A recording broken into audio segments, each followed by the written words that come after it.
and you would never actually own the home, Caitlin Collins.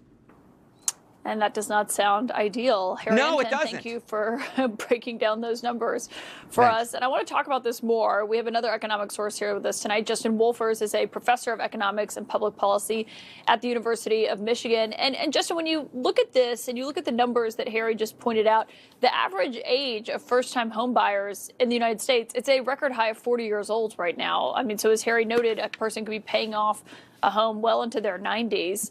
I wonder what you make of this, just right off the bat. Well, actually, I want to come to Harry's numbers. I love Harry. I love everything about him. He's a data nerd.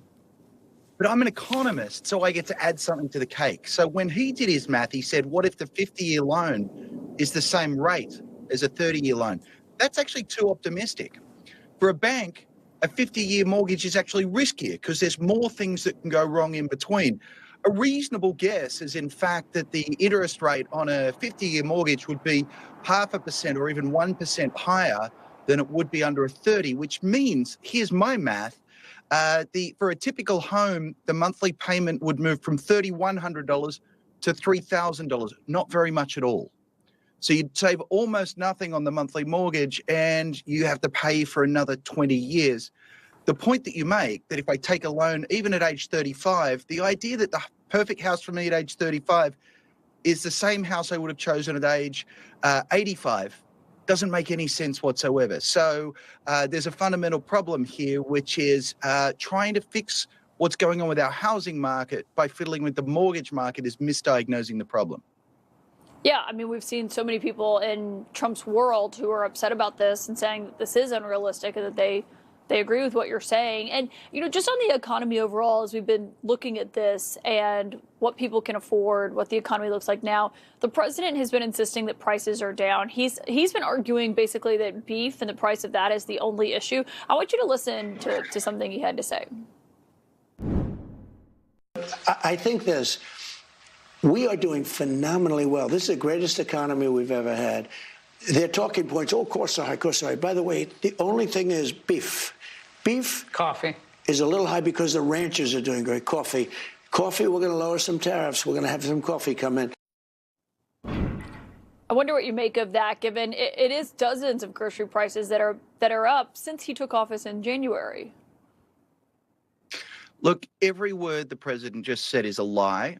And worse with that, it's such a lie that I worry that there's literally a break with reality inside the man's mind.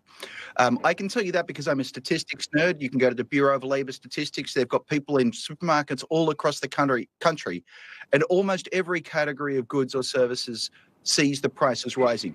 There's a reasonable argument to be had. Is inflation too high? Is inflation too low? But we have inflation. It's positive. And it's not just the nerds at the BLS who see it.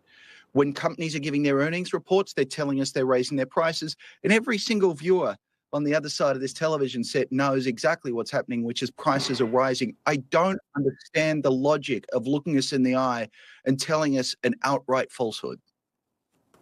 Justin Wolfers, always great to have your breakdown as an economist. Thank you for joining us tonight. Pleasure, Caitlin.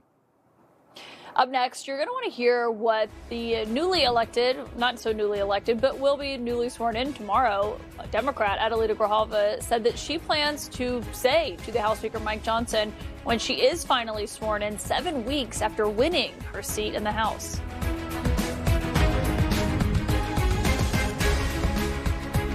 I want success. Get it for me. You're playing with the devil's money, so for once in your life, just please listen to me. I wasted 60 years on hope. You managed to say the only thing that could possibly save you. It's a gift. Landman, new season, streaming soon, only on Paramount Plus. We handcraft every Stearns & Foster using the finest materials like indulgent memory foam and ultra-conforming inner springs for a beautiful mattress and indescribable comfort. Save up to $900 on select adjustable mattress sets at stearnsandfoster.com. She's really getting up there. Yeah, she is.